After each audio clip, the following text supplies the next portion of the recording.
Good day to you, partner. I'm Guy, and I can already tell that I'll be your best friend in this forsaken camp.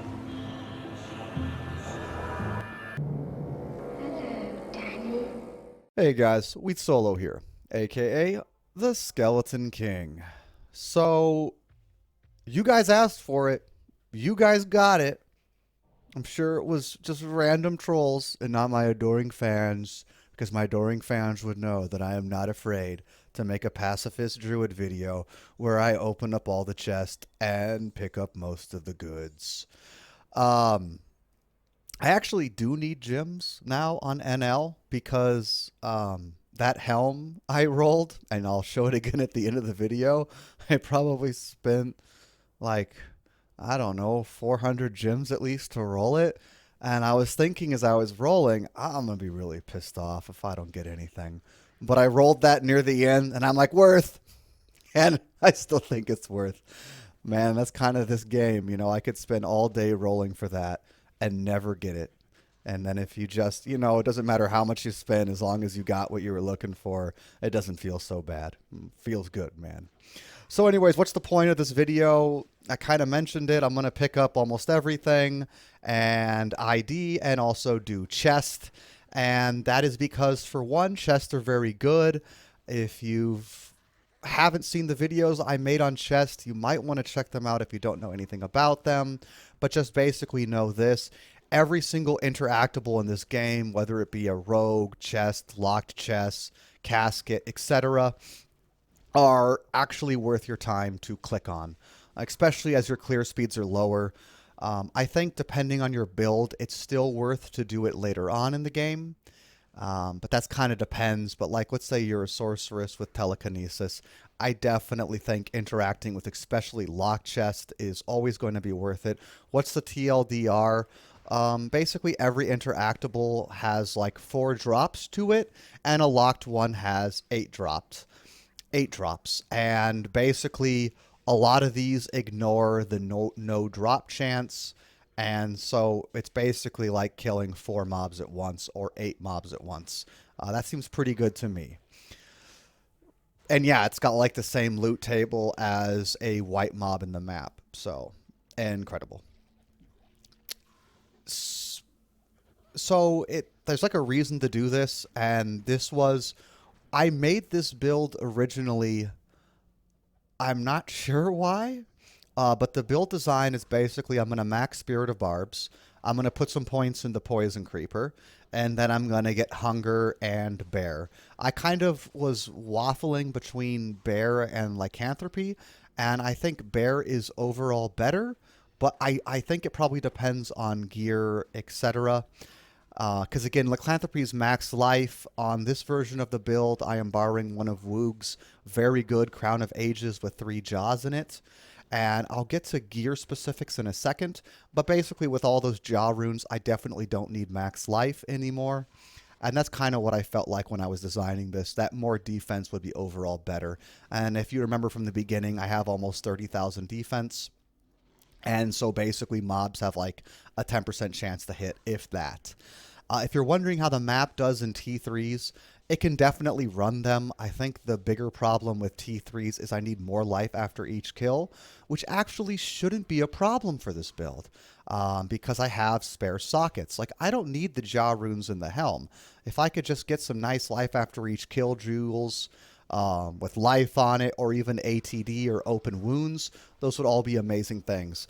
Again, you don't just need to run ATD on gear for this build. You could also run open wounds, which reminds me is that I have to, with Rin, make an update on how open wounds works, because come to think of it, it might not actually really help this build.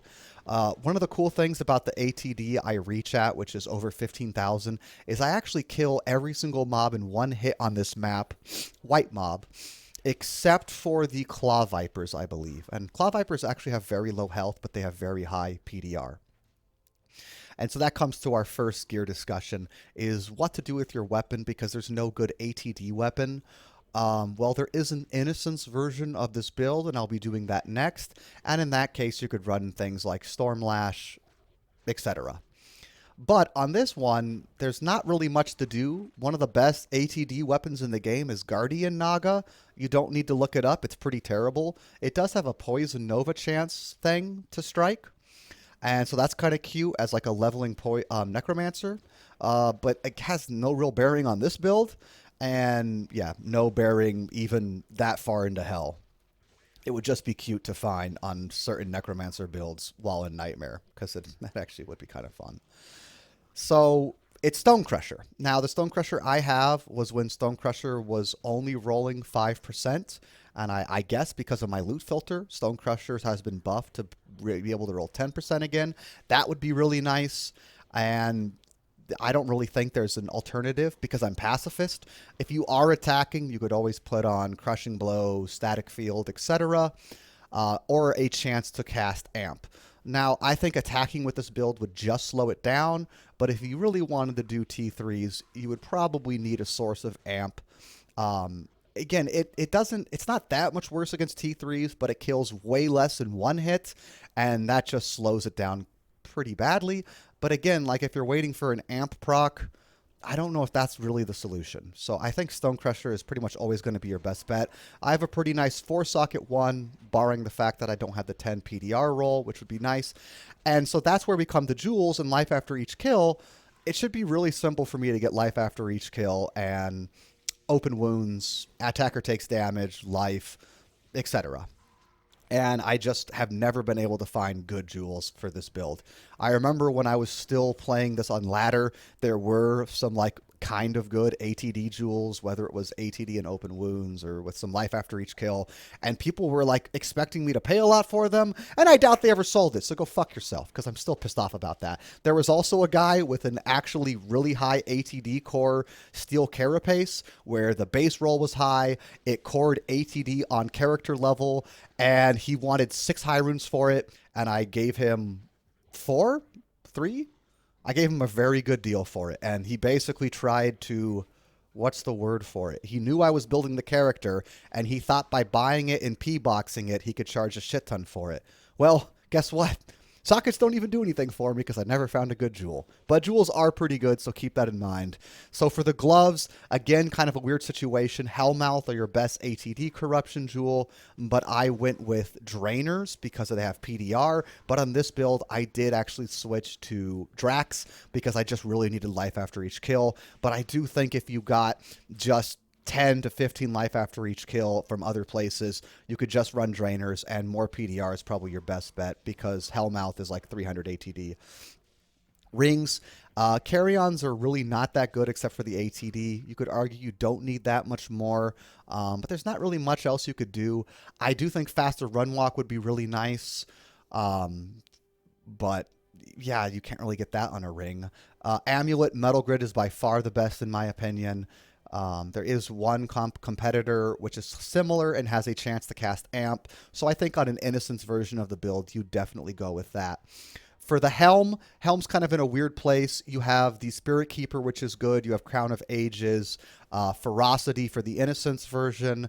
And besides that, that's you're kind of learning out of options. But basically, there's a Valkyrie ring for faster run walk, and I think that could maybe do something. And then for boots, it's definitely Sandstorm Strex, very high ATD, and just kind of works for the build. For the belt, same thing. Blade Buckle's very good, but you could go Dungos if you want some defense. Kind of like with my helm, I went with a little bit of life. And I do think at some point you don't need any more ATD, and you should just go with a defensive option just to get more defense res, etc.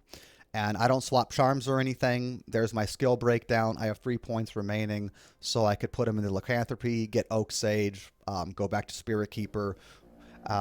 Besides that, Skelly King out, guys. GG. Come and play with us, Daddy.